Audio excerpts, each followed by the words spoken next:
ama ngai na bizo thim lu o mai asia thadei tu chu thim lung dik pu kan ni ba we ni hian chu ti lo thim lung dik pu ni in ria chu politics a hian zong lu turin ka som du ok ani politics chu ti ang khobo poi mo ani bang chuan politician te ko hian kan sir angai tak zeta kan nu henin kan nu angai ni chu bang chuan kan tu soi te ko he politician chuan kan feel cool angai ya ram le nam ta na khu soi kan ni ti te ko kan hian apoi mo di ram le nam ta na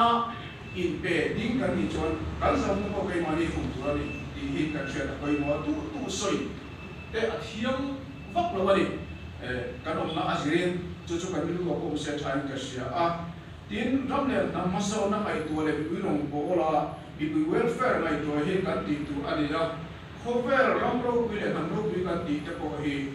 khoi tu policia ro bi tak tak an ne fa ma ro bi an ni wei ne hian christian kan ni a kan state ko hi mi en tum ta ni om tak ani la hian Singapore right so pun teki aro bui ka tin Christian ni lo le ma ni kiti ke nan tin pe so pe ni Christian dan val hian era dinge kan tu lo ka suwa la te era te kan tu lo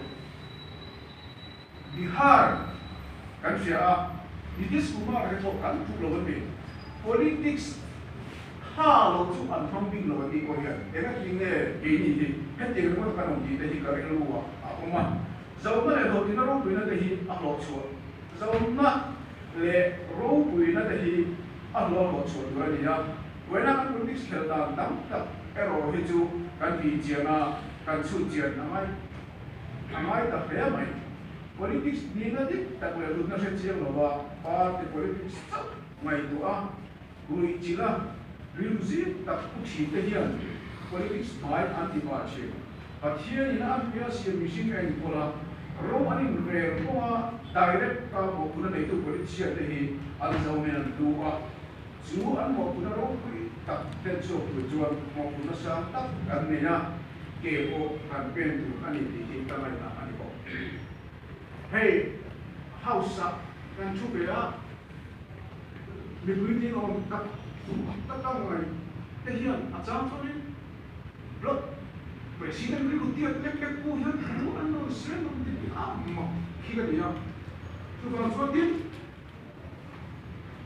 assembly house da hi party politics soi na hum tu ani to emon le ni hi kan no so na ani chu kan so he ni ko ma ko hi ni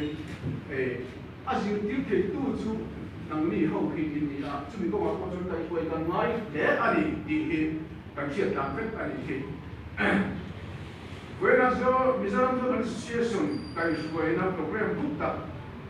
kan man na hian ka sei do chu tu na kan din mun min suai kan tu pathian le kan nu le kan pa te chunga kalo me ma ye dam tak nu le pa te tu lo ma se kan nu le pa te hi pathian ni min pe an ni na an ni tu ka du le ko ba la hian thil nang an ni tu ka du he ko ba la hian thil nang kan nei lo ti hi mi zo thalai de thang khang so te hian an fiat thang le angai ai ro sum le pa se na le thiam na ro pui kan ta mu chi nei lo ma se chatuan thena kan sam tu na pom min khoi tu te an ni a an tu ka lu hi kan tam a om chuang lo nu le pa ka lu na hi thalai te hian ko ni hen ta cha le kan nu le kan pa ka hian sum le pa ye mo mu e mo ka ro moi ta pe mo kan pek ne ti pe se lo di hi a chianga